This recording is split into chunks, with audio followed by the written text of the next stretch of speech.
আমাদের text tool পর্যন্ত দেখানো হয়েছিল।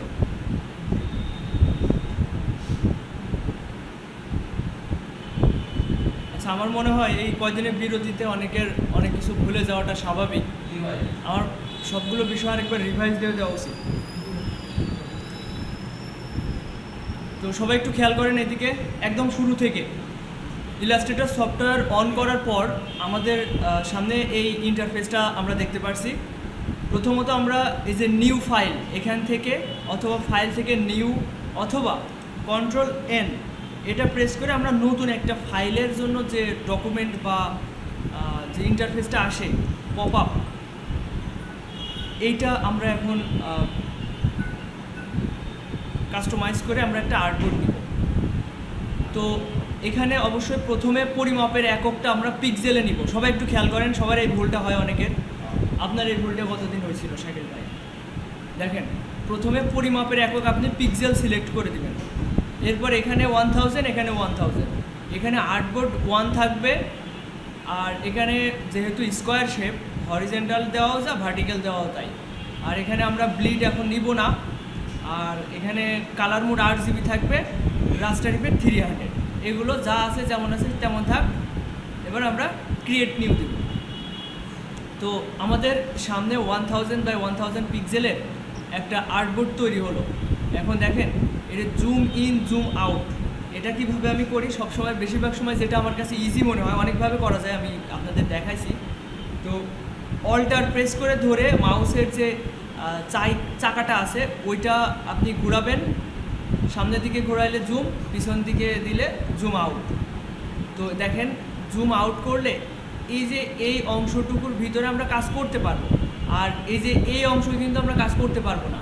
আর এত জুম আউট করার কোনো প্রয়োজন নেই, আমরা কাজ করব এই পজিশনে রেখে, এই পজিশনে রেখে, দরকার হয় আর্টবোর্ডের মাঝে আমরা কাজ করব। আচ্ছা ভাই, জীবন ভাই, আপনি হয়তো এদিকে খেয়াল করছেন না, হয়তো আপনার জানা বিষয়গুলো, তারপরে একবার দেখেন, এদিকে একটু মনোযোগী হন। আচ্ছা, তো জুম ইন জুম আউট বিষয়টা আমরা সবাই আশা করি ক্লিয়ার আপনাদের।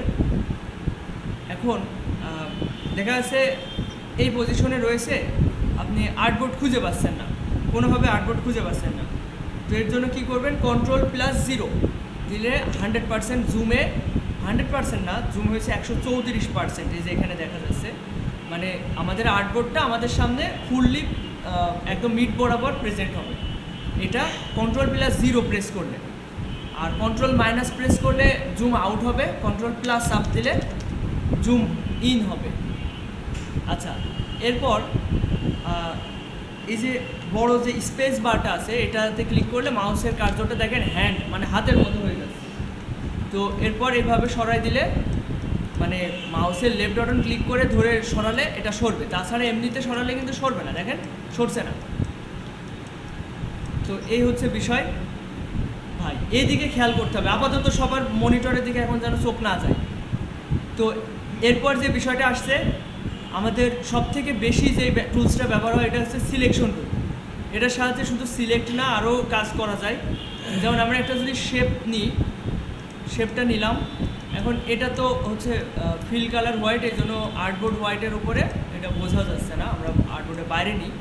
দেখেন, সিলেকশন টুলে থাকা অবস্থায় আপনি একটা অবজেক্টকে, অবজেক্ট বলতে শুধুমাত্র এই যে শেপ না, আপনি টেক্সটকেও হচ্ছে মুভমেন্ট করার জন্য সিলেকশন টুলে যেতে হবে। সিলেক্টেড থাকা অবস্থায় আপনি কালার চেঞ্জ করতে পারবেন। তাছাড়া আপনি যদি দেখেন, এটা কিন্তু এখন সিলেক্টেড নাই, এটা এখন সিলেক্টেড নাই। এখন যদি আমি কালার চেঞ্জ করি, কোনো কালার চেঞ্জ হচ্ছে না। কিন্তু আমি যদি এটা সিলেক্ট করি, এই যে এখন সিলেক্টেড আছে, এখন চাইলে আমরা কালার চেঞ্জ করতে পারবো। ঠিক আছে, এই জন্য সিলেকশন করা খুব জরুরি, মানে খুব বেশি ব্যবহার হয় এই টুলসটা। এখন সিলেকশন টুলে থাকা অবস্থায় এই যে আমরা কর্নারগুলো রাউন্ডেড করতে পারি, এগুলো আমি অনেক দেখাইছি আপনাদের, এখন বেশি দেখাবো না। এরপর দেখেন, Ctrl+Z দিয়ে আমি আন্ডু করলাম। Ctrl+Zটা খুব বেশি ব্যবহার হয়, Ctrl+Z মানে আন্ডু। এবার ডিরেক্ট সিলেকশন টুলের কাজ কি, আমি এই কর্নারটা এইভাবে ড্র্যাগ করে সিলেক্ট করতে পারি, অথবা আমি জাস্ট এই কর্নারে এসে এই যে যখন এরকম বাউন্ডিং বক্স দেখা যাবে, তখন বাউন্ডিং বক্স না, এটা অ্যাঙ্কর বলে, এখানে একটা ক্লিক করলে এটা সিলেক্টেড হবে। এই তিনটা কর্নার সিলেক্টেড নাই আর এইটা সিলেক্টেড আছে। কিভাবে বুঝছি? এই দেখেন এটার যে অ্যাঙ্করটা দেখা যাচ্ছে এটা পুরোপুরি নীল দিয়ে ভরাট, আর এখানে এগুলো দেখেন হোয়াইট, তার মানে এগুলো সিলেক্টেড না। তো এই হচ্ছে ডিরেক্ট সিলেকশন রুলের কাজ, যে আমরা যে কোনো নির্দিষ্ট এক জায়গা সিলেক্ট করতে পারবো। এই হচ্ছে বিষয়।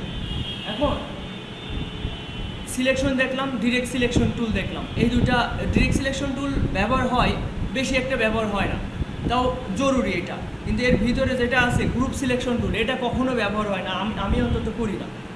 আচ্ছা, এরপর কি আছে? এটা হচ্ছে ম্যাজিক ওয়ান টুল।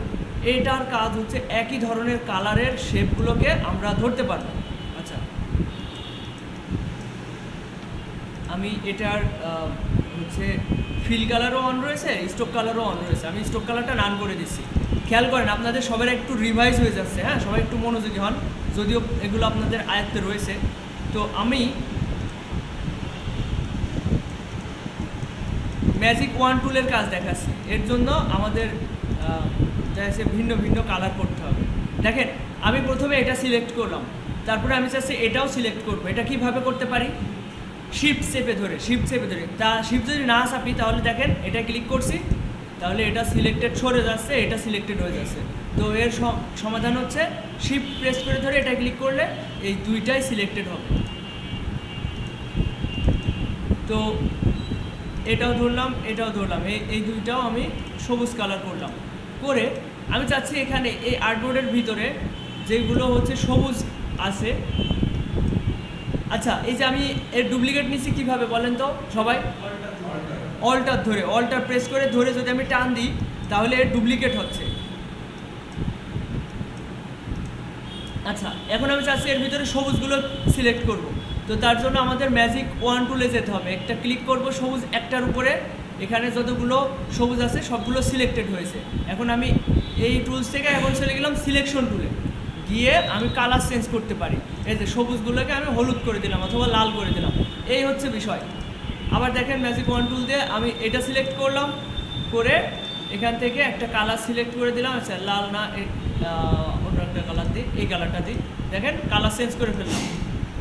তো এই হচ্ছে বিষয় ম্যাজিক ওয়ান টুলের কাজ। এরপর দেখেন এখানে আছে, এটা তেমন একটা ব্যবহার হয় না। আর এটা যে ল্যাসো টুলের কাজ কি? আমি যতটুকু ভিতরে আমি একটা ড্র করব, এই যে এইটুকুর ভিতরে যতগুলো ছিল সেগুলো সিলেক্টেড হয়েছে। তো এইগুলো তেমন একটা ব্যবহার হয় না, এগুলো নিয়ে অত মাথা ঘামানোর দরকার নাই। এই দুইটা টুলস অত মাথা ঘামানো, কিন্তু কাজগুলো জেনে রাখাই ভালো। তো selection tool, direct selection tool এগুলো জরুরি। আর সবথেকে জরুরি হচ্ছে এখন পেন টুলটা খুব বেশি ব্যবহার হয়, এটা জটিলও একটা টুলস শেখার ক্ষেত্রে। এ দেখেন পেন টুলের কাজ কি? পেন টুলে গেলাম, একটা ক্লিক করলাম, এভাবে একটা একটা করে ক্লিক করে আমি চাইলে শেপ তৈরি করতে পারি, এই একটা কাজ।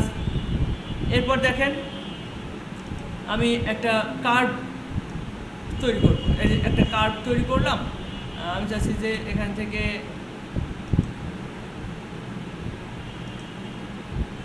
দেখেন এটাও করতে পারি। এই পেন টুলের কাজ মানে নতুনদের জন্য একটু কঠিন মনে হয়। শিফট ধরে নিয়ে আসছি, সব দাগগুলো সমান থাকছে, এই যে হয়ে গেল। এখন দেখেন পেন টুলে থাকা অবস্থায় আমি চাচ্ছি যে এটা একটু কার্ভ করব। সেটা কিভাবে? অল্টার প্রেস করে ধরে এভাবে টান দিলে এটা কার্ভ হয়ে যাবে। পেন টুলে থাকা অবস্থায় অল্টার প্রেস করে ধরে এভাবে ধরলে এটা কার্ভ হয়ে যাবে, এরকম। এই ছিল পেন টুলের কাজ। পেন টুলের কাজ আরও জটিল। এটা আমি বলবো যদি কারোর পেন টুলে দুর্বলতা থেকে থাকে তাহলে আপনারা একটু কী করবেন, ইউটিউবের টিউটোরিয়াল দেখবেন। ইউটিউবে সার্চ দেবেন pen tool tutorial in illustrator, এটা বলে সার্চ দিলে বিভিন্ন ভিডিও আসবে, 15 মিনিট 20 মিনিট এরকম ভিডিও আসবে। ওইটা দেখলে একদম পানি হয়ে যাবে পেন টুল সম্পর্কে। তো এরপরে কি আছে? এটা একদম সহজ একটা টুলস। এটা হচ্ছে কি বলে, কার্ভেচার টুল। আচ্ছা, এটা আমার ফিল কালারে রয়েছে, আমার স্টোক কালারে নিলে এটা ভালো দেখাবে। এটা খুব সহজ একটা টুলস। এই টুলে থাকা অবস্থায় আমরা আবার এটা কাস্টমাইজ করতে পারবো।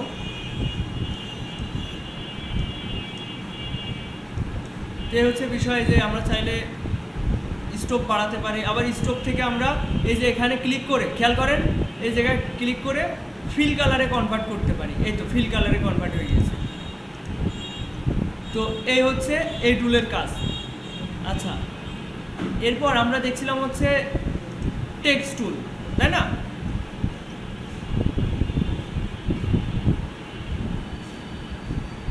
এখন আমরা হচ্ছে টেক্সট টুলের কাজ গত ক্লাসে আমি যেন দেখাচ্ছি, তাই না? টেক্সট টুল পর্যন্ত আপনাদের দেখানো হয়েছে, তাই না? তো এখন দেখেন টেক্সট টুলটা দেখাই। প্রথমত টেক্সট টুলের ভিতরে অনেকগুলো টুলস আছে, এটা আপনারা রাইট বাটনে ক্লিক করলে আপনারা এগুলো দেখতে পাবেন। এখানে রাইট বাটন ক্লিক করলে বাকি টুলসগুলো দেখতে পাবেন। তো টেক্সট টুলে থাকা অবস্থায় আমি এখানে একটা ক্লিক করলাম, করলে এখানে দেখেন 12 পিটিতে আমাদের লেখার সাইজ এসছে, যেটা কিনা খুবই ছোট। আমি চাচ্ছি প্রথম চান্সে লেখাগুলোকে বড় করব। তো এই অবস্থায় আমি যদি এখানে ক্লিক করে এখানে 72 পিটি করি, তাহলে কিছুটা বড় হলো, দৃশ্যমান হলো। এরপর সিলেকশন টুলে যাবেন।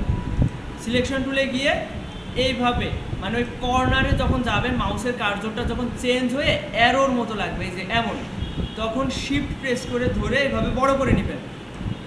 এরপর আপনাদের যে কাঙ্ক্ষিত লেখাটা সেটা আপনারা এখানে লিখতে পারেন, ঠিক আছে? আচ্ছা, এখন টেক্সট টুলে থাকা অবস্থায় এভাবে লেখাটা যাবে। এবার লেখাটা সিলেক্ট করতে হবে সিলেকশন টুল দিয়ে, করে এই যে আমাদের যে ক্যারেক্টার প্যানেলটা আছে এটাতে গিয়ে আমরা এটা ফন্ট স্টাইল চেঞ্জ করতে পারি।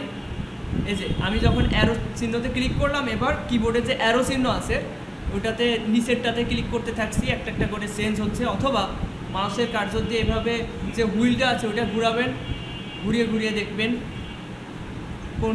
কোন ফন্ট আপনাদের ভালো লাগছে। তো এরপর চাইলে এখান থেকে কালার চেঞ্জ করতে পারবেন। আরেকটা জিনিস, এই টেক্সট টুলে কখনো হচ্ছে আপনারা গ্রেডিয়েন্ট অ্যাপ্লাই করতে পারবেন না। টেক্সট টুলে যদি আপনারা দেখেন এখান থেকে গ্রেডিয়েন্ট অ্যাপ্লাই করি, কালো হয়ে যাবে। আমরা এখান থেকে যাই দিব না কেন, রেডি দিই না কেন, যাই দিই, এখানে অ্যাপ্লাই হবে না।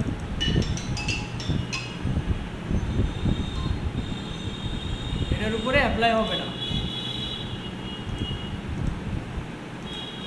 এর জন্য আপনাদেরকে রাইট বাটন ক্লিক করে ক্রিয়েট আউটলাইন করতে হবে, করে তারপরে অ্যাপ্লাই করতে হবে, ঠিক আছে? এখন একটা জিনিস দেখেন, এখানে প্রত্যেকটার উপরে আলাদা আলাদাভাবে হচ্ছে হয়েছে, কি বলে এটার, গ্রেডিয়েন্ট অ্যাপ্লাই হয়েছে। আমি যদি পুরোটা জুড়ে যদি অ্যাপ্লাই করতে চাই, এখানে দিলে হবে না। অবজেক্ট থেকে কম্পাউন্ড পাথ, তারপরে মেক, অবজেক্ট থেকে কম্পাউন্ড পাথ, তারপরে মেক, এটা করলে আপনার পুরোটা জুড়ে এটা হচ্ছে গ্রেডিয়েন্টে অ্যাপ্লাই হবে। আচ্ছা, দেখেন কম্পাউন্ড পাথ করলে মাউসের কার্সর যখন এখানে রাখছি পুরোটা জুড়ে এটা হচ্ছে। আর যদি কন্ট্রোল জেড দিয়ে আমি আলাদা করতাম, তাহলে দেখেন শুধুমাত্র এটাই হচ্ছে সিলেক্টেড মতো দেখা যাচ্ছে, তাই না? নীল নীল হয়ে যাচ্ছে, দেখেন এখানে বোঝা যাচ্ছে না ইসে। কন্ট্রোল শিফট জেড আমি আনডু ব্যাক স্পেস না কি বলে ওটা করছি। এখন এখানে ক্লিক করলে এবার দেখেন পুরোটা জুড়ে এটা সিলেক্টেড হচ্ছে। কম্পাউন্ড পাথ করলে এটা পুরো একটা শেপের মতো হয়ে যায়। আচ্ছা, এরপর আচ্ছা টেক্সট টুল থেকে আমি চলে গেছি গ্রেডিয়েন্ট টুলে, হলো?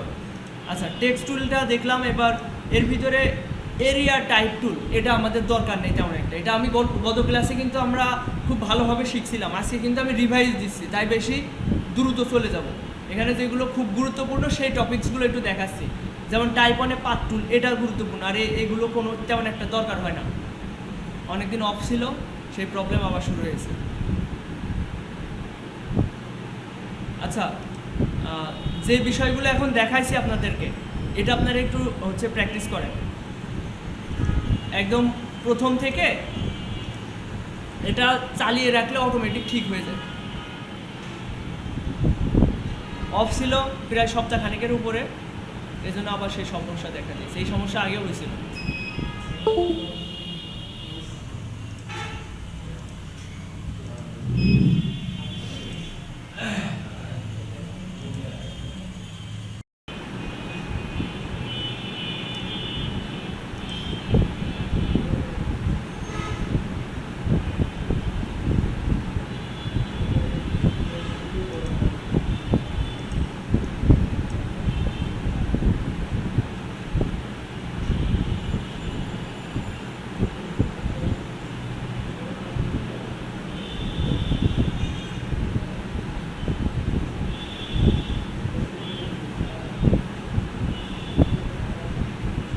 আচ্ছা, আমার মনে হয় আমি একটু বেশি আগিয়ে গিয়েছি। ওই টুলসটা আপনারা প্র্যাকটিস করার প্রয়োজন আছে। পেন্সিল টুল বা এগুলো একটু ইউজ করে আপনাদের এগুলো একটু দেখার প্রয়োজন আছে। একটু আবার একটু খেয়াল করেন, আপনারা একটু কষ্ট করেন আর একটু খেয়াল করেন। এখানে ব্রাশ টুল রয়েছে, ব্রাশ টুলের ভিতরে যে ব্লব ব্রাশ টুল, এটা আপনাদের দেখানো হয়নি, গত ক্লাসে হয়তো দেখাইছিলাম। এ ব্লব ব্রাশ টুল, আমাদের পেইন্ট ব্রাশ টুল হচ্ছে স্ট্রোকে অ্যাপ্লাই হতো, এখন ব্লব ব্রাশ টুল কিসের উপর অ্যাপ্লাই হয়? ফিল কালারে। খেয়াল করেন, এটা সিলেক্ট করলে বুঝতে পারবেন এটা হচ্ছে ফিল কালারে রয়েছে, এই যে ফিল কালারে।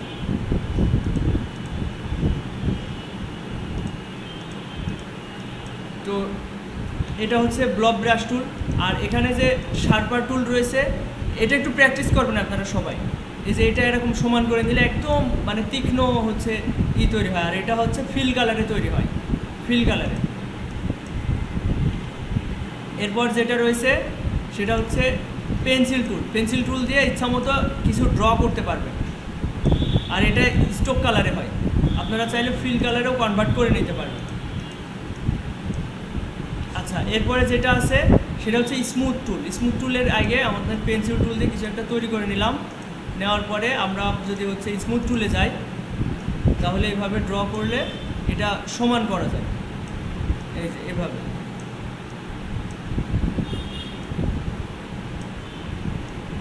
মানে বিষয়টা কি, এই দেখেন এই জায়গা থেকে শুরু হয়ে এরকম এরকম করবেন, তাহলে দেখবেন অ্যাপ্লাই হচ্ছে। মানে এটা অতটা ইউজ টু না, ব্যবহার করে সেরকম পাওয়া যায় না। আচ্ছা, এই হচ্ছে বিষয়। আর এর ভিতরে এই যে পাত ইরেজার টুল, জয়েন্ট টুল, এগুলো দেখার দরকার নাই, এগুলো একটুখানি প্র্যাকটিস করেন তো আপনারা। শার্পার টুল, পেন্সিল টুল আর স্মুথ টুল, পরের দুইটা দরকার নাই। হ্যাঁ, তারপর হচ্ছে ইরেজার টুলটা একটু দেখবেন। ইরেজার টুলটা ব্যবহার করার জন্য অবশ্যই একটা শেপ তৈরি করে নেবেন যার ফিল কালার থাকবে।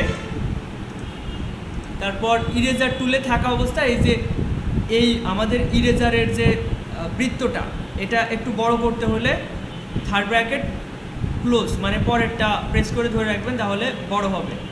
আবার ছোট করতে হলে থার্ড ব্র্যাকেট ওপেন, এটা প্রেস করে ধরে রাখলে এটা ছোট হবে।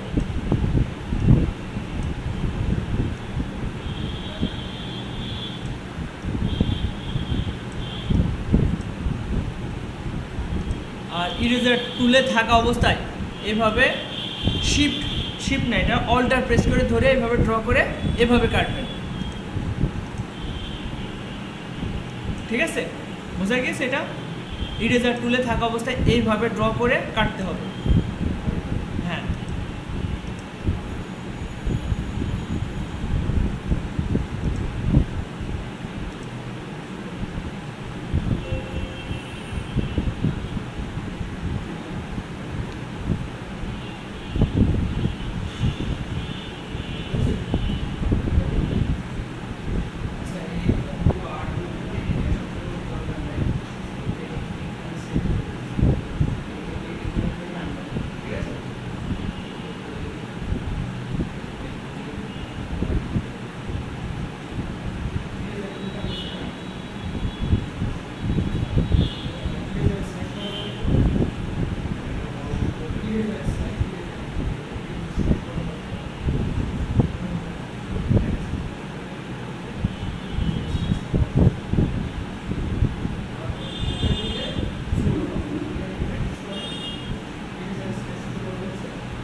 আচ্ছা, ইরেজার টুল পর্যন্ত দেখলাম। এবার আমরা দেখব হচ্ছে রোটেট টুল। এটা একটা মজার টুলস, দেখেন সবাই একটু খেয়াল করেন। আমরা পেন টুল দিয়ে আমরা একটা ফুলের পাপড়ি বানাই আগে, হ্যাঁ, একটা ফুল তৈরি করবো এখন আমরা। আচ্ছা, ফুলের পাপড়ি বানানোর জন্য কেমন কি করা যেতে পারে? শেপ নিয়ে, ওকে। আচ্ছা, আমি একটা শিপ প্রেস করে একটা 4টা বাহুর সমান একটা চতুর্ভুজ নিয়েছি। এটা আমি শিপ প্রেস করে আবার একটু অল্টার করে ঘুরাইলাম। ঘোরানোর পরে আমি এই 2 মাথা ধরে আমি হচ্ছে কর্নারগুলো রাউন্ডেড করব। সেটা কিভাবে? এখন আমাদের কোথায় যেতে হবে? ডিরেক্ট সিলেকশন করে যে এইভাবে ধরতে হবে, তাহলে এই 2 মাথা হচ্ছে সিলেক্টেড হবে। তো আমি একটা ফুলের পাপড়ি তৈরি করলাম। এটা অনেক বেশি বড় হয়ে গিয়েছে। আচ্ছা, বড়ই থাক, সমস্যা নেই। এখন বড় থাকলে সমস্যা, আসলে সমস্যা। অবজেক্ট থেকে আমরা যদি এখন এক্সপ্যান্ড করি, না, কাজ হবে না। মানে এটা করতে চাচ্ছে এই জন্য যে এখন ছোটো করলে রেশিও নষ্ট হয়ে যাবে। এই যে রেশিও নষ্ট হয়ে যাচ্ছে, আর ছোটোও করা যাচ্ছে না, ছোটো বড়ই করা যায় না, এটা ঝামেলা। অবজেক্ট থেকে এক্সপ্যান্ড, কাজ হয় না। আচ্ছা, আমি আবার প্রথম থেকে একটা নিই। দেখেন সবাই একটু খেয়াল করেন, আর্টবোর্ডের মাঝে রাখলে বিষয়টা ভালো হবে। সবাই একটু খেয়াল করেন। আমি একটা সমান একটা হচ্ছে শেপ নিলাম, কর্নার থেকে শিপ প্রেস করে এইভাবে করতে। এটা সবাই পারবেন তো? আচ্ছা, এখন আমি ফাঁকা জায়গায় একটা ক্লিক করলাম, এরপর ডিরেক্ট সিলেকশন টুলে গিয়ে এই 2টা কর্নার ধরলাম, ধরে এটা রাউন্ডেড কর্নার করলাম।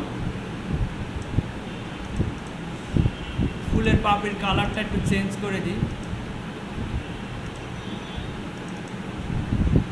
এবার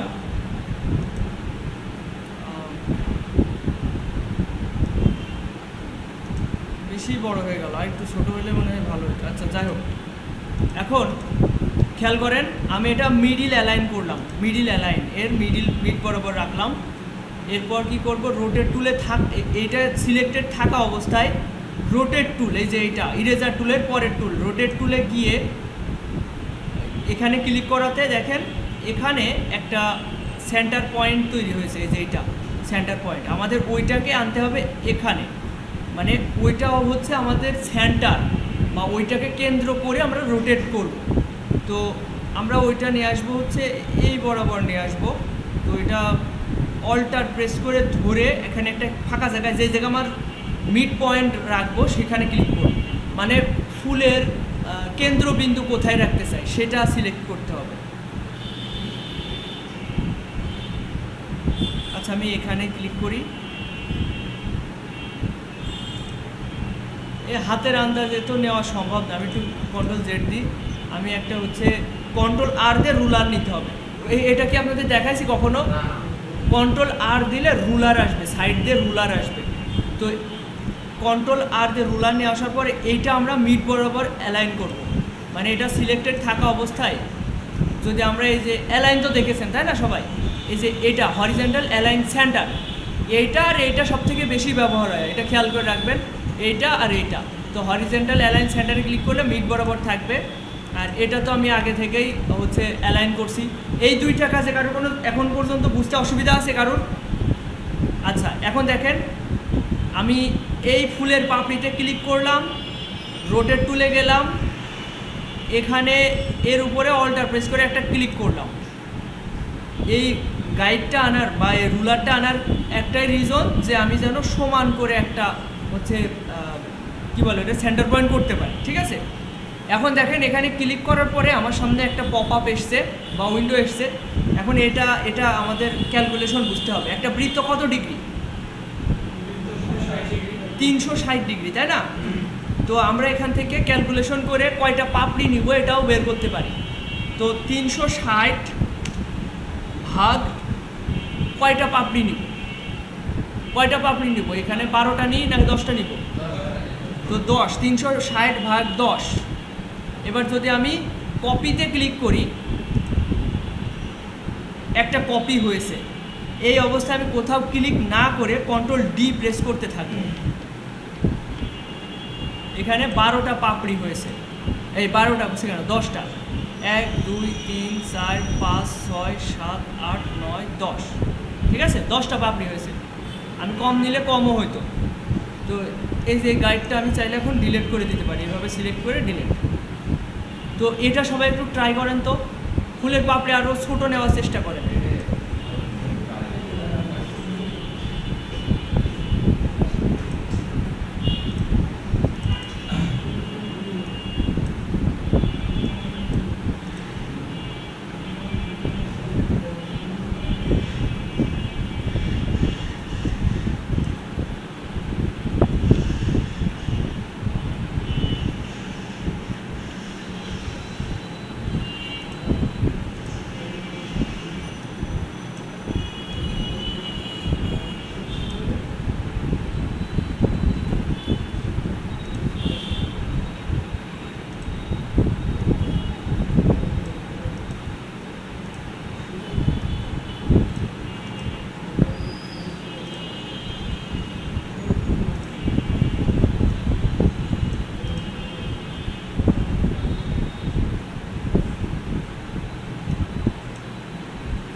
কি কোথায় সমস্যা হচ্ছে? হ্যাঁ হ্যাঁ, ও কন্ট্রোল আর দিয়ে প্রেস করতে হবে, তারপর এই যে এখানে কন্ট্রোল প্রেস করে ধরে আর প্রেস করলে এটা আসছে না, আসছে না, কন্ট্রোল চেপে ধরে আর আসার তো কথা, আসছে আসছে।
আচ্ছা, রোটেট টুল সম্পর্কে আমরা দেখলাম।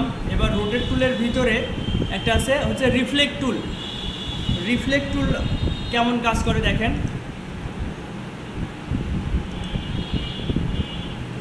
আমরা একটা বৃত্ত তৈরি করি, বৃত্ত তৈরি করে এর অর্ধেক আমরা কেটে ফেলি। কীভাবে? ইরেজার টুল দিয়ে এভাবে আমরা অর্ধেক কেটে ফেললাম। এবার এটা আমরা রিফ্লেক্ট করি।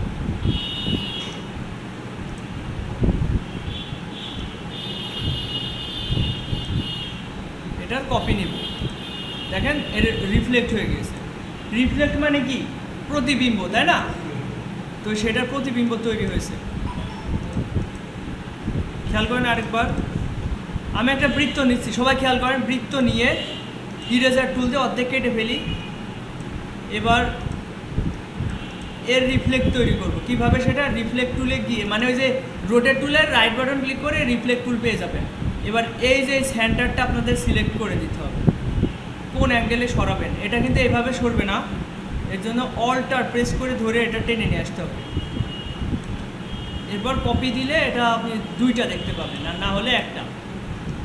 তো এটা একটু সবাই ট্রাই করেন তো। আচ্ছা, আমি একটু ভালোভাবে বোঝাই, এটা আসলে বোঝানোর বিষয় আছে এখানে। আমি একটা বৃত্ত নিলাম, এটা একদম মিড বরাবর অ্যালাইন করব, মিড বরাবর। সবাই খেয়াল করেন একটু ভালোভাবে। ইউনুস, আমি যখন বোঝাবো তখন কম্পিউটার চালানোর যুক্তি নেই। আচ্ছা, এখন দেখেন আমি এটা সমানভাবে কিভাবে কাটতে পারি। প্রথমত একটা আমি লাইন টুল নিব। এই যে এটাকে কি বলে?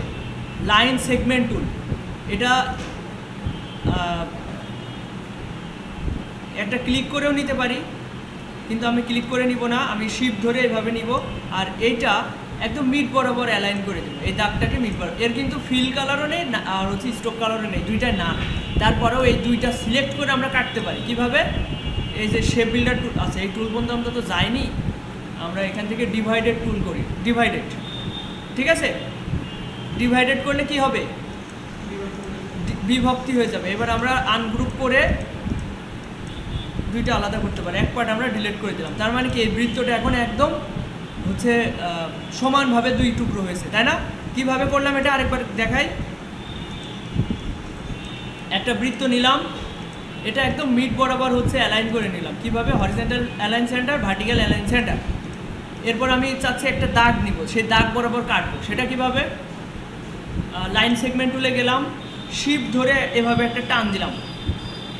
এটা মিড বরাবর আছে কি নেই এটা তো হাতের সাহায্যে নেওয়া সম্ভব না। এটা আমরা এই হরিজন্টাল অ্যালাইন সেন্টারে ক্লিক করবো, এতে করে একদম মিড বরাবর আছে। এবার আমি দুইটাই সিলেক্ট করব, এভাবে ড্র্যাগ করে দুইটাই সিলেক্ট করবো। দুইটা বলতে কি কি ধরেছি আমি? লাইন সেগমেন্ট টুলদের দাগ আর বৃত্তটা, তাই না? এখন আমি যদি এখান থেকে ডিভাইডেড করি, ডিভাইডেড টুল থেকে ডিভাইডেড করে এটা ডিভাইডেড হবে, কিন্তু সেটা আপনি বুঝতে পারবেন না যতক্ষণ না পর্যন্ত আনগ্রুপ করা হবে। এটা গ্রুপ অবস্থায় আছে, রাইট বাটন ক্লিক করে আনগ্রুপ। এখন একটা টুকরো আমি ডিলিট করে দিলাম। এবার এইটা আমি আরেকটু সরাই নিলাম, এটা শিফট ধরে নিব যাতে করে ডানে বায়ে না যায়। শিফট না ধরলে কি হইতো? এরকম উঁচু নিচে হয়ে যেত, কিন্তু আমি ওইটা চাই না। আমি শিফট ধরে একটু বামে সরাই দিলাম। আর যদি একটু ডানে বায়ে সরেও যায়, আপনারা ভার্টিক্যাল অ্যালাইন সেন্টার করে নেবেন। এরপর আমি এর রিফ্লেক্ট করব। আচ্ছা, এটা এই পাশে রাখি, তাহলে বুঝতে সুবিধা হবে। এই পাশে রাখলাম। এবার এর রিফ্লেক্ট টুলে গেলাম, গিয়ে খেয়াল করেন এই যে এর মিড বরাবর রাখতে হবে। এই যে এটা, এই যে আগেরবার আমরা যেভাবে রোটেট করছিলাম এই সেন্টার বরাবর, এটা অল্টার ধরে এটা টানতে হবে। আপনি চাইলে অল্টার ধরে এখানে ক্লিকও করতে পারেন, তো এটা তো আন্দাজে হবে না। এবার উপর থেকে আমরা একটা রুলার নিয়ে আসবো, আর নিয়ে এসে এটা আমরা ভার্টিক্যাল অ্যালাইন সেন্টার করব। ভার্টিক্যাল অ্যালাইন সেন্টার হলো, আর এটা এই দাগ বরাবর এখানে ক্লিক করব। করার পরে এটা আমরা 90 ডিগ্রি আছে, ভার্টিক্যালে 90 ডিগ্রি। আমরা যদি একটা কপি দিই, সেটা কই?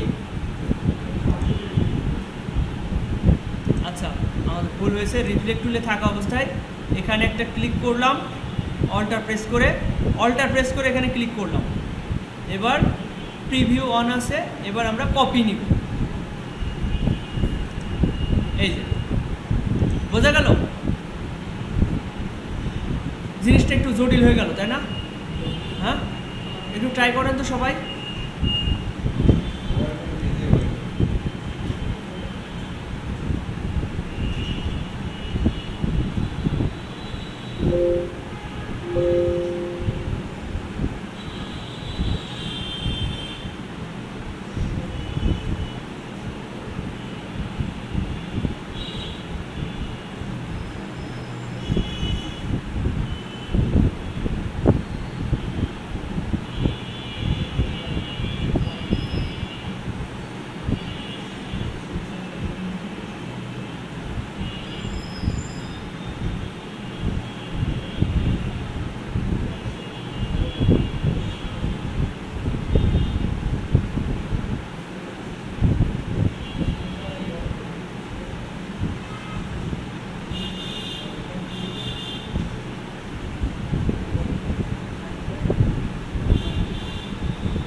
এখানে প্রবলেম হবে, আমি আবার দেখাই দিচ্ছি, একটুখানি দাঁড়ান। হ্যাঁ, আমি আরেকবার দেখাই দিচ্ছি, তারপর আমি আসছি। হ্যাঁ,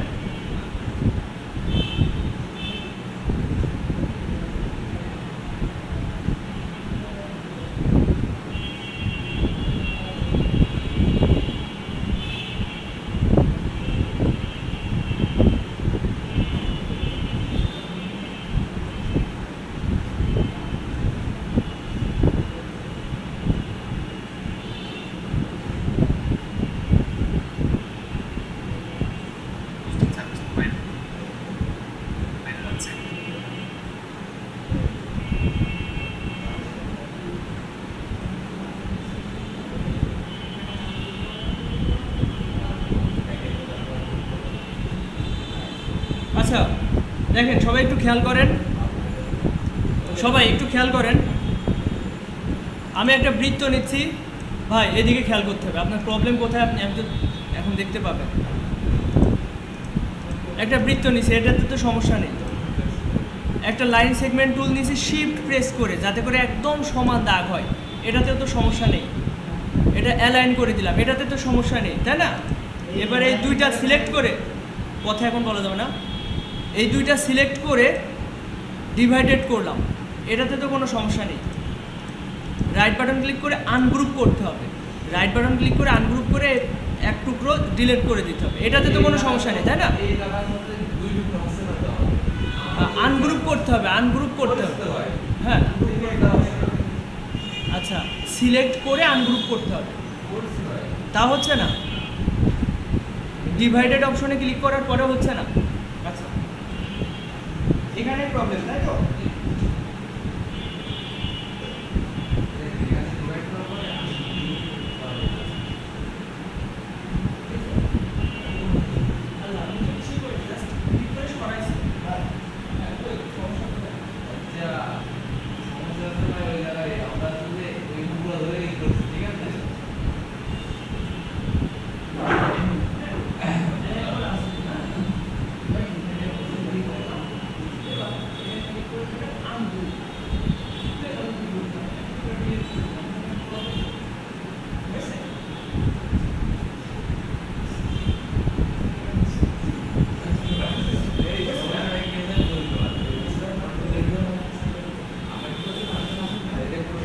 এখানে দেখেন, দেখলে বুঝতে পারবেন।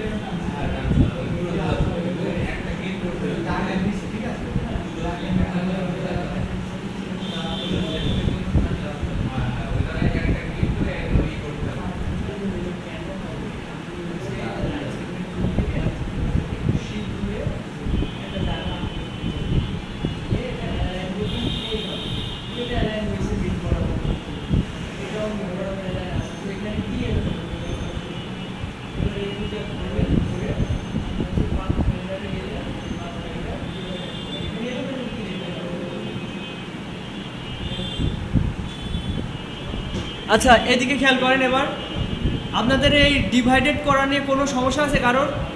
পিছনে সমস্যা আছে? আচ্ছা, এতটুকু তো সবার ক্লিয়ার, তাই না? আমরা এই পার্টটুকু ডানে নিয়ে গেলাম। খেয়াল করেন, এটা আমি অ্যালাইন হচ্ছে ভার্টিক্যাল অ্যালাইন সেন্টারে করলাম, মানে ভার্টিক্যাল অ্যালাইন সেন্টার বলতে এইটা, হ্যাঁ। তো অ্যালাইন করলাম। এবার এই বরাবর আমি আরেকটা হচ্ছে ডুপ্লিকেট নিব। এটাই হচ্ছে রিফ্লেক্ট টুলের কাজ। তো এর জন্য আমি একটা এই বরাবর একটা দাগ হচ্ছে, একে বলে রুলার নিলাম। তো এটাও আমি অ্যালাইন করলাম। এই দেখেন, এটা সিলেক্টেড করে অ্যালাইন করলাম। এবার এটা সিলেক্ট করে, মানে একটা ক্লিক করে সিলেক্ট করে রিফ্লেক্ট টুলে গেলে দেখেন এখানে একটা সেন্টার দেখা যাচ্ছে। এই সেন্টারটা আমাদের এই বরাবর আনতে হবে, এই গাইড বরাবর। অল্টার প্রেস করে এরপরে ক্লিক করলে দেখেন আমাদের এই পাশেরটা এই পাশে চলে গেছে। যে অর্ধবৃত্তটা নিছিলাম ওইটা এই পাশ থেকে এই পাশে চলে গেছে। এখান থেকে আমি জাস্ট কপিতে প্রেস করব, তাহলে দুই পাশেই থাকবে। কপিতে প্রেস করলে দুই পাশেই থাকবে। ঠিক আছে? ক্লিয়ার তো সবার এই বিষয়টা? সবাই একটু ট্রাই করেন তো, সবাই পারেন কিনা।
আচ্ছা দেখেন, এর বিকল্প আছে। এটা আসলে একটু কমপ্লিকেটেড, তাই না? এটা একটু কমপ্লিকেটেড। এর বিকল্পটা দেখাই, খেয়াল করেন এদিকে। আমি বুঝলাম না, আমি যখন কাজ দেখাই আপনারা কেন কম্পিউটারে তাকায় থাকেন। তো এটা আমি ইরেজার টুল দিয়ে অর্ধেক কেটে ফেলি। এটা আমি রিফ্লেক্ট করবো, এতক্ষণ রিফ্লেক্ট টুলের মাধ্যমে দেখলাম এটা কি না একটু কমপ্লিকেটেড মনে হচ্ছে। আমরা এটা রাইট বাটন ক্লিক করে হচ্ছে ট্রান্সফর্মে যাব, গিয়ে এখান থেকে রিফ্লেক্ট, এই দেখেন কপি নিয়ে নিলাম, এর একটা রিফ্লেক্ট হয়ে গেল। বোঝা গিয়েছে? একটু সবাই একটু ট্রাই করেন তো। একটা বৃত্ত নেন, বৃত্ত নিয়ে দেখেন ইরেজার টুল দিয়ে অর্ধেক কেটে ফেলেন, ইরেজার টুল দিয়ে অর্ধেক কেটে ফেলেন, কেটে বরাবর রাখেন, রেখে রাইট বাটন ক্লিক করেন, করে এই যে ট্রান্সফর্ম থেকে রিফ্লেক্ট দিয়ে কপি দিবেন, দিয়ে এভাবে রাখবেন। এটাই সবচেয়ে সহজ মেথড।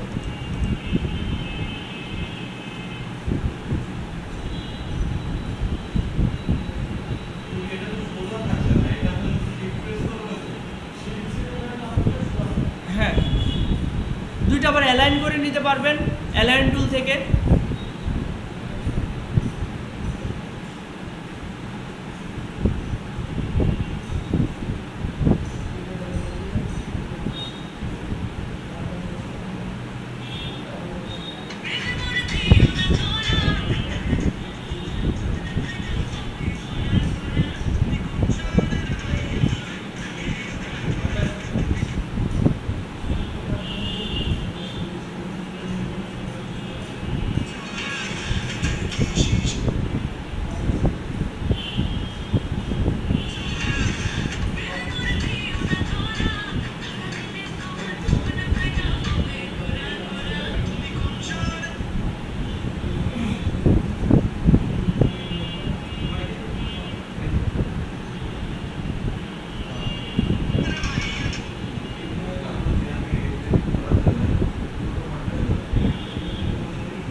আচ্ছা, রিফ্লেক্ট টুলের কাজ আপনারা দেখলেন, টুলস না, ওই যে অপশন থেকে, এটা কি ক্লিয়ার হয়েছে সবার? আচ্ছা, এবার দেখেন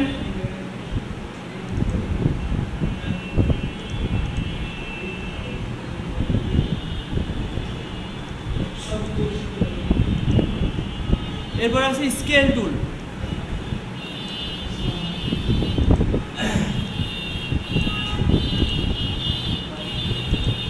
স্কেল টুল দিয়ে কীভাবে কী হয় দেখেন, স্কেল টুলে থাকা অবস্থায় এই যে এটারও এই যে একটা সেন্টার পয়েন্ট থাকছে, এটা অনুযায়ী আমরা ওইটাকে সেন্টার করে আমরা ছোট বড় করতে পারি। এটা অত ইউজার ফ্রেন্ডলি না, ঠিক আছে, আমাদের অত দরকার হয় না। তারপরে এই যে শেয়ার টুল, এটা একটু মাঝে মধ্যে দরকার হয়, এই যে এরকম টাইপের শেপ তৈরি করার জন্য, ঠিক আছে।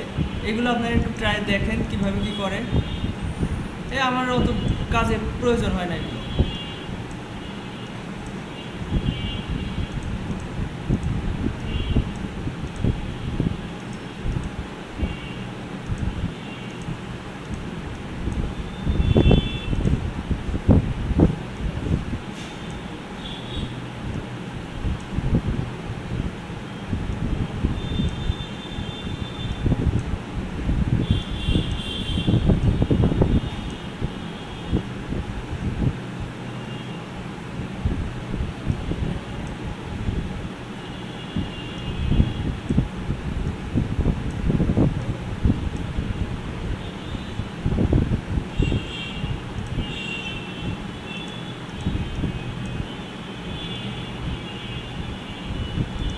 আচ্ছা, এই যে স্কেল টুল, তারপরে শেয়ার টুল, এগুলো তেমন একটা দরকার হয় না, এগুলো আপনারা স্কিপ করেন।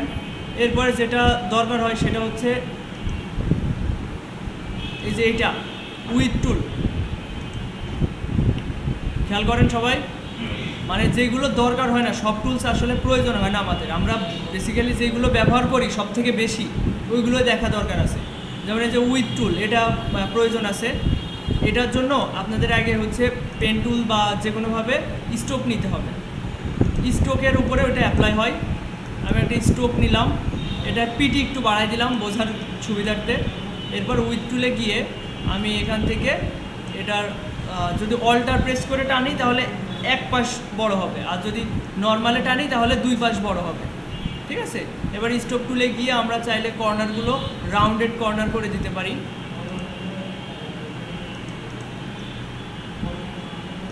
খেয়াল করেন এই যে উইথ টুলের কাজটা খেয়াল করেন, চাইলে এরকমভাবে মাঝ বরাবর ছোট বড় করা যেতে পারে।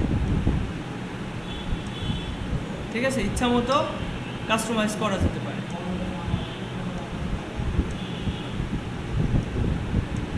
এই যে এই পাত বরাবর টান দিতে হবে, ঠিক আছে, পাত বরাবর এই দাগ ধরে ছোট বড় করা যেতে পারে। এটা একটু সবাই একটু ট্রাই করেন তো, এটা দরকার আছে, এই টুলসটা গুরুত্বপূর্ণ।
আচ্ছা, উইথ টুলটা আমি আরেকবার দেখাই, খেয়াল করেন সবাই, এদিকে খেয়াল করেন সবাই।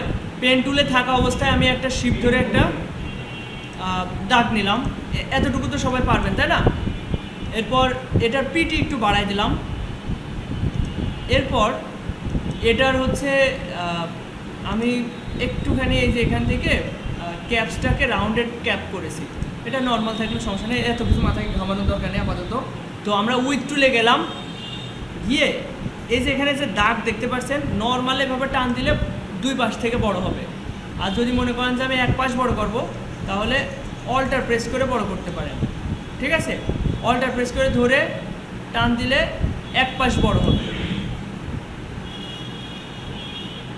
আর নর্মালে এই দাগের উপরে ক্লিক করে ধরে এভাবে বড় করবেন, এক পাশ বড় হবে।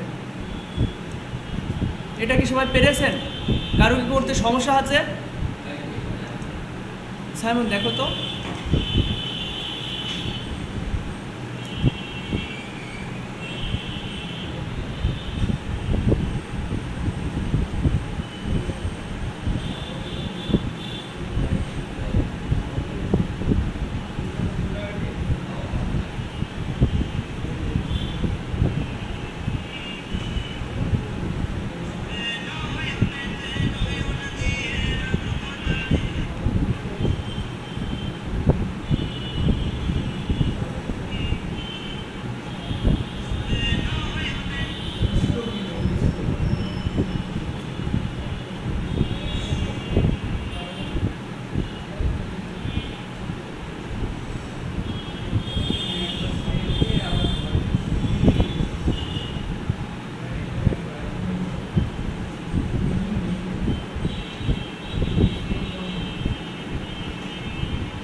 তো দেখছি, ও আগেও একবার করেছিল পাগলের ভূত, মাথার ভিতরে ভূত পাগল।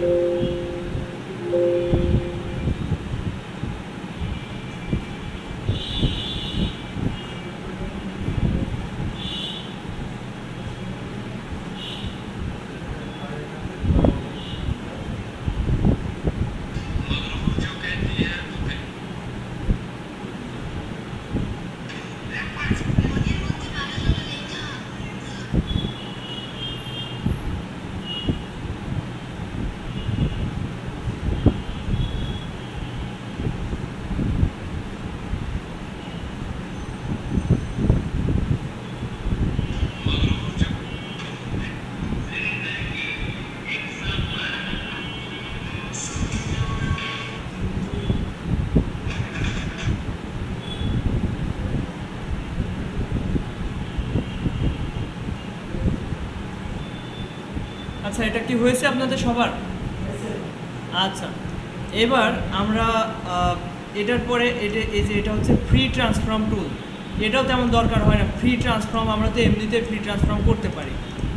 এই যে ফ্রি ট্রান্সফর্ম টুলে গিয়ে আমরা যদি আগে এটা সিলেক্টেড থাকতে হবে, তারপরে এই যে আচ্ছা এটা দরকার আছে, এটা দরকার আছে। ফ্রি ট্রান্সফর্ম মানে এইভাবে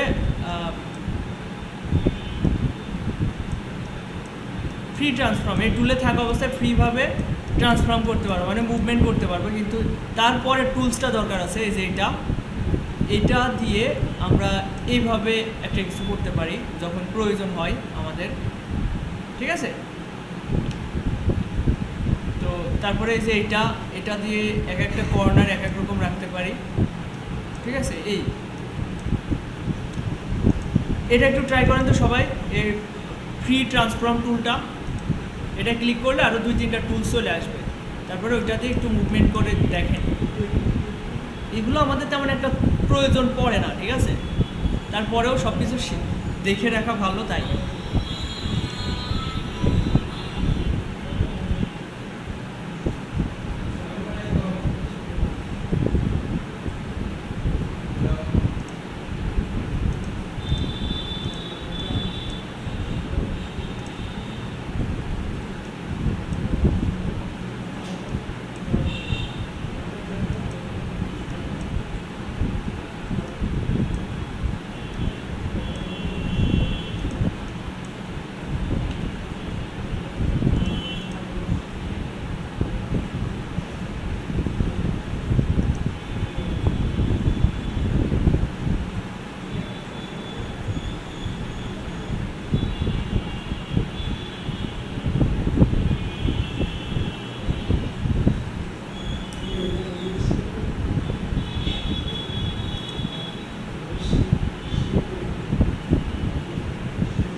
আচ্ছা, ফ্রি ট্রান্সফর্ম কি সবাই দেখেছেন? এর ভিতরে আরেকটা টুলস রয়েছে, এটা হচ্ছে পাপেট টুল। এটা গুরুত্বপূর্ণ, এই যে ফ্রি ট্রান্সফর্মের ভিতরে আরেকটা টুল রয়েছে, এটা হচ্ছে পাপেট টুল। এটা আমাদের প্রয়োজন পড়ে, ধরেন অনেক সময় একটা কার্টুনের হাত আমি চাচ্ছি একটু বাঁকা করতে বা ইচ্ছা মতো জায়গায় রাখতে, সেক্ষেত্রে এই যে পাপেট টুলটা প্রয়োজন হয়। এটা দিয়ে আপনি ইচ্ছা মতো একটু ঘোরাইতে পেঁচাইতে পারবেন, ঠিক আছে? ইচ্ছা মতো আবার এখানেও একটা পাপেট বা পয়েন্ট নিতে পারবেন। মজার একটা টুলস এই পাপেট টুলটা, সবাই একটু ট্রাই করেন। পাপেট টুলটা সবাই একটু ট্রাই করেন।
মানুষের ছদ্মবেশে যার জন্য তথ্য নিয়ে গোটা বিশ্বে তোলপাড় ফেলে দিল হার্ভার্ড বিশ্ববিদ্যালয়ের এক গবেষণাপত্রে দাবি করা হয়েছে পৃথিবীতে এলিয়েনের অস্তিত্ব থাকতে পারে এবং তারা ফুটবল ফিরে চাঁদে বা মানুষের আশেপাশেই থাকতে পারে। আমির খানের সুপারহিট ফিল্ম পিকে মুভিটার কথা মনে আছে? ভিড়ে ঠাসা মেট্রোয় আপনার প্রায় কাঁধে মাথা রেখে ঢুকতে থাকা মাঝ বয়সী অফিস যাত্রী মাঝে মাঝে এর মতোই আপনাকে সরিয়ে ঝুঁক মেরে ঘুরে বেড়ে আমির খানের মতো প্রস্তুতি ঘুরে বেড়াচ্ছে। বিশ্ববিদ্যালয়ের হিউম্যান ইনফরমেশন প্রোগ্রামের গবেষণা করছে আকাশ।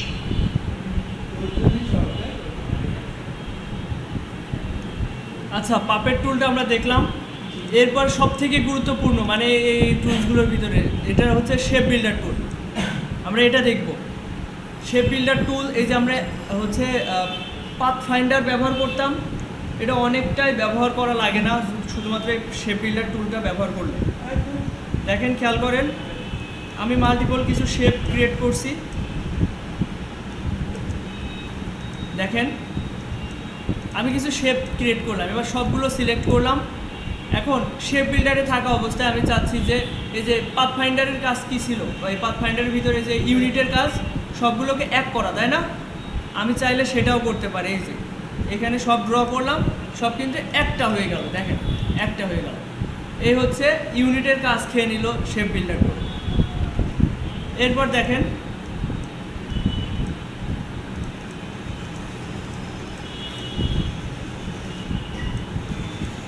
তো শেপ বিল্ডার দিয়ে আমরা এই যে মাইনাস ফ্রন্টের কাজ করতাম, ওর কাজ কি দেখেন, মাইনাস করা, তাই না? উপরেরটা আমরা চাইলে সেটা করতে পারি। অল্টার প্রেস করে এটা ক্লিক করলাম, এটা মাইনাস হয়ে গেল। এটা হচ্ছে এই যে এটার কাজ, তাই না? এই টুলের কাজ। এরপর এই দুইটা কেটে দিলাম, মাইনাস ফ্রন্টের কাজ হয়ে গেল। তো শেপ বিল্ডার টুলের কাজ ভালোভাবে জানলে এই পাথ ফাইন্ডার তেমন একটা প্রয়োজন হয় না। এখানে প্রয়োজন হয় কোন ক্ষেত্রে? এই যে ডিভাইডের অপশনে, তারপর হচ্ছে এই মার্জ করার অপশনে, এই দুইটা আমার ব্যবহার করা হয়। তাছাড়া আমি শেপ বিল্ডারই ব্যবহার করি। তো এই হচ্ছে বিষয়। আমি এই বরাবর রাখলাম, রেখে শেপ বিল্ডার দিয়ে অল্টার, এমনিতে দেখেন মাউসের কার্সরের নিচে প্লাস আইকন রয়েছে। এই যে মাউসের কার্সরের নিচে প্লাস আইকন রয়েছে। আমি যদি অল্টার প্রেস করি তাহলে এটা মাইনাস হয়ে যাবে। মাইনাস মানে এটা কাটবে, আর প্লাস থাকলে এটা হচ্ছে এভাবে আলাদা শেপ হবে। অল্টার প্রেস করলে এটা কেটে যাবে। তো এটা একটু সবাই ট্রাই করেন তো।